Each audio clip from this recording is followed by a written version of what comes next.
Hi, my name is Dr. Sharmin Aktar. I'm a counselling psychologist at the Mind Remedy. In this video, I'll be talking to you about how to become a psychologist in the UK. Now, there are many routes to psychology and becoming a psychologist. In this video, I'll be talking to you about the typical routes that people take when they want to become a psychologist. So in the very first instance, they would need a BSc in psychology, and it's really important to ensure that this course in psychology is BPS approved. If for any reason you at the time didn't do a BSc in psychology, you have had a change of mind, you can always do a conversion course, and that's a master's in psychology. And again, you would need to make sure that this course is BPS registered in order for you to be meet the requirement for the next stages. So after you've done that course in psychology, you would then need to gain some skills and experience within the field to show that you have what it takes to undertake a doctorate in psychology. This is where you can take roles such as assistant psychologist, you can become a support worker and you work your way up so that you have more one-to-one experience. Or you can also do mental health coaching, or you can do kind of group work where you're working with clients and their psychological need. It's important to make sure that all of these roles lead to one-to-one client contact where you're offering therapy and clinical interventions to these clients. I always hear people talking about clinical experience when doing one of these videos, but I don't hear much about the research experience that's relevant and necessary for this role. And just as much as clinical experience is important, so is research experience. So it's really important that you focus on both getting the clinical experience and research. So that can be a research assistant with one of your lecturers to gain an insight into how a research is conducted, get involved in literature reviews, get involved in data collection, analysis, write-up, any part of the research component really, just to show that you have what it takes to conduct research at a doctorate level. So once you've got the relevant experience, you can then use that to make an application for a doctorate in counselling psychology, clinical psychology, or any other area of psychology that interests you.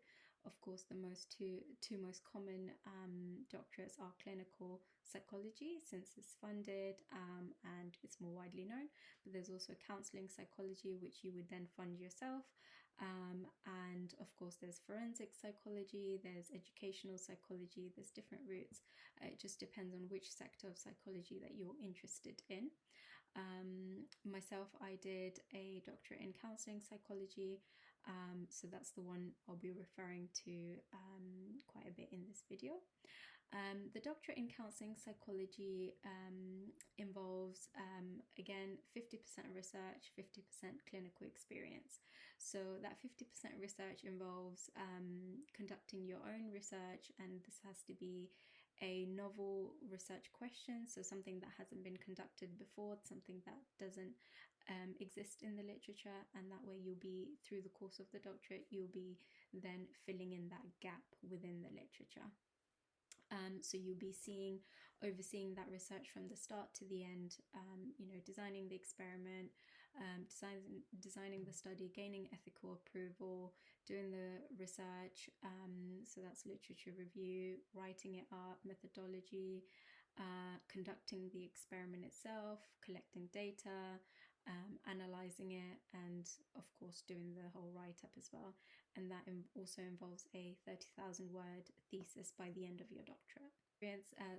On the flip side, for the clinical aspects of it, in each year you'll be doing placements alongside your studies, and this is where you'll be placed into different areas of psychology. You can cater them to areas that interest you. For example, I was interested in working with children, and therefore I did a placement in schools where I was offering counselling to primary school children as well as secondary schools as well.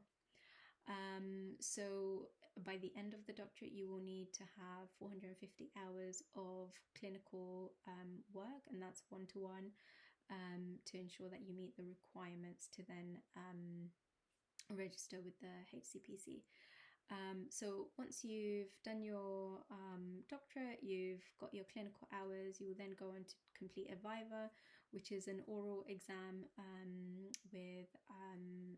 with your examiners in relation to your research, where they'll be beforehand they will have read your thesis, and then they'll ask you some questions about maybe some of the rationales about why you did what you did, just to find out a little bit more, and that's also your chance to defend some of the choices that you made within your research as well.